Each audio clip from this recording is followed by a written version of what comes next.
Bạn sưu đây của mai bà con sai như thế mấy bà mẹp ngàyនេះខ្ញុំបានមានជាប្រភេទកូឡា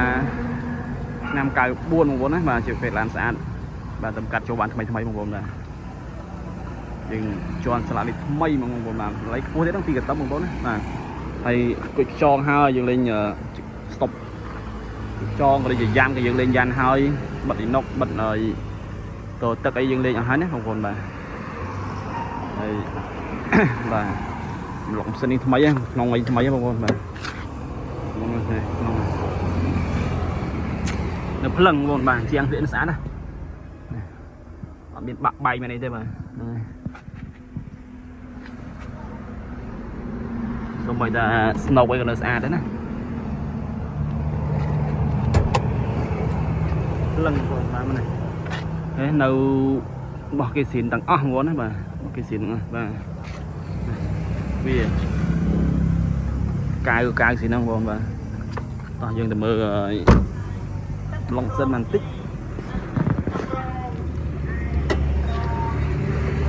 ណាបងប្អូនឡុងសិនដូច8 10ចឹងបងប្អូនណាបាទណាបងប្អូនណាជ័យមកបងមើលក្លុកលៀនណាអូខេក្លុកលៀនបងប្អូនក្លុកលៀនស្អាតហ្មង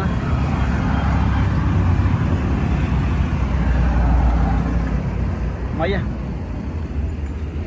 đâyស្អាតអត់បកប៉ះបងប្អូនពលាជូនបាទ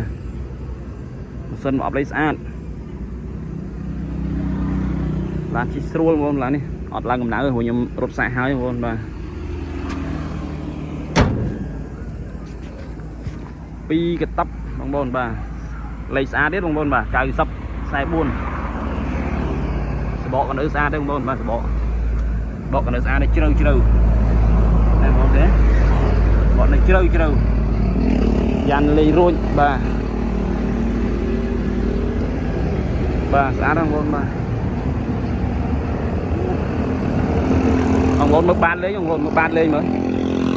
អត់នៅបាតលេងមើលបាតវាស្អាតដល់កម្រិតណានេះបងប្អូនបាតគេនេះមើលបាតគេបងប្អូននេះមើលថ្មីហ្នឹងបងប្អូនហ្នឹងបាទស្អាតហ្នឹងបងប្អូនមើលអត់មានពុកមានជ្រៃទេបាទសម្រាប់បងប្អូនដែលមានតម្រូវការពងស្វែងរកអីបងប្អូនអាចមកមើលគ្រឿងនេះបានបងប្អូនណាតេជូនមកបាទតេជូនធានាថាដឹងតែថ្មីស្អាតបាទបងប្អូនណាបាទសាច់ដៃស្អាតណាម៉ាស៊ីនប្រអប់លេខរត់ស្រួលរត់ហើយអត់មានជាឡើងកំណៅទេបងប្អូនបាទអញ្ចឹងហើយបងប្អូនដែលចាប់អារម្មណ៍អាចអ្នកទៅបានបាទតាមយកលេខទូរស័ព្ទ098 42 42 57និងមួយខ្សែទៀត085 42 42 57ដូចគ្នាណាបងប្អូនបាទទីតាំងនៅលើផ្លូវព្រៃសរបាទនៅទល់មុខអនុវិទ្យាល័យព្រៃវែងបាទសូមអរគុណសូមជម្រាបលាជួបគ្នានៅវីដេអូក្រោយៗទៀតបាទសូមអរគុណ